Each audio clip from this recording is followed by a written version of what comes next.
ঠিক আছে, তুমিও সেখানেই যাবে। কাজে এই দিকটা খেয়াল রাখবে।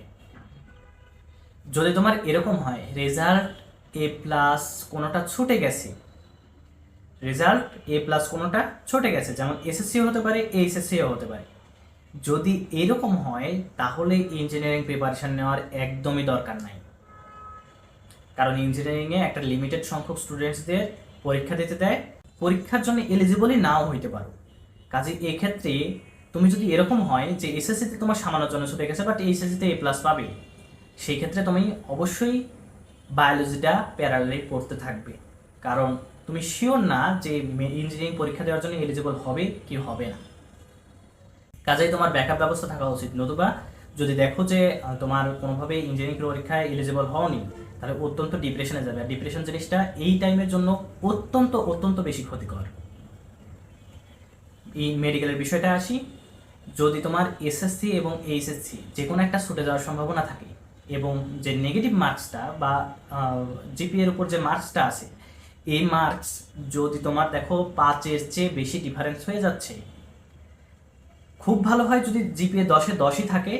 তবে যদি দেখো জিপিএর উপর মার্কস 100, তো এখন 100-র মধ্যে মনে করো যে 95-এর উপরে আছে তোমার জিপিএর উপর মার্কস, তাহলে তুমি মেডিকেল প্রিপারেশন নিতে পারো।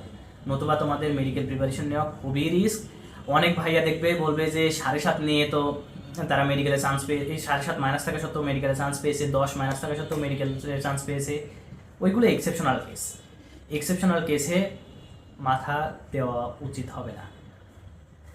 তোমার ওই একজন শিক্ষার্থীর রেজাল্ট দেখে তোমরা মনে করো যে 10-20 হাজার জন পরীক্ষার প্রিপারেশান নেবে, বাট দেখা যাবে এইটা খুব রেয়ার কেসে ঘটে। তুমি যে চান্স পাবে এমন কিন্তু না।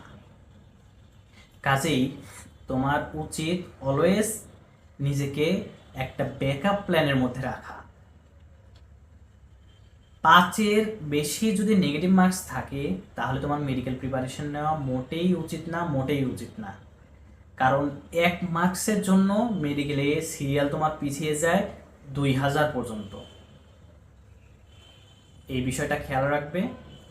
আর যদি এরকম যে এইচএসসি এবং এসএসসি মিলে রেজাল্ট যে কম আছে, এই কারণে যে বললাম ইঞ্জিনিয়ারিং প্রিপারেশন নেওয়ার দরকার নাই, মেডিকেল প্রিপারেশন নেওয়ার দরকার নাই, এইগুলোর ক্ষেত্রে তোমরা ভার্সিটির জন্য প্রিপারেশন নেবে ভালো করে।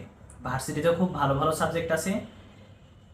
এখন তোমার ডেডিকেশন লেভেল যদিও তোমার মনে করো যে মেডিকেলে পড়ারই তোমার ইচ্ছা একমাত্র, বাট যেহেতু হচ্ছে না, তোমার পরবর্তীতে যদি মেডিকেলে চান্স মিস করো তুমি আরও বেশি ডিপ্রেশনে পড়বে, কারণ তোমার কোনো ব্যাকআপ প্ল্যান নাই। আশা করি